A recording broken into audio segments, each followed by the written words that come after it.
कल का मैच या कल का टेस्ट मैच जो है पाकिस्तान का जीतना जरूरी है। और जरूरी से मुराद है कि बहुत ज्यादा टफ है, क्योंकि फैंस को भी तकलीफ हो रही है। और यस, आप हार रहे हो, आप जिम्बाब्वे से हार गए, आप बांग्लादेश से हार गए, आप यूएसए से हार गए, तो वो एक चल रहा है प्रोसेस, और उस प्रोसेस से हम निकल नहीं रहे। क्योंकि यस, अगर आप 2 सालों में एक दफा आ जाओ ना, जैसे श्रीलंका भी अफगानिस्तान से हार जाती है, साउथ अफ्रीका भी हार गई, इस तरह भी हो गया, वो वन ऑफ सिचुएशन हो जाए, चलो ठीक है। लेकिन पाकिस्तान को पता नहीं पिछले कुछ 2-2.5 सालों से ना, मतलब ऐसा हो रहा है कि जो छोटी टीम होती है ना, वो इतनी बड़ी बन जाती है और मुसीबत इतनी बड़ी बन जाती है कि समझ नहीं आती।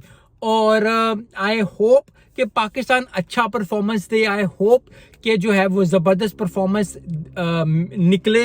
बाबर आजम से, इब्रार से, मोहम्मद अली से, सलमान अली आगा से, जितने भी प्लेयर्स हैं, हम फिर से वो चीज जो जो तड़प और जो जो फड़क पाकिस्तान टीम में नजर आती है वो नजर आए। क्योंकि अगर वो नजर नहीं आएगी, वो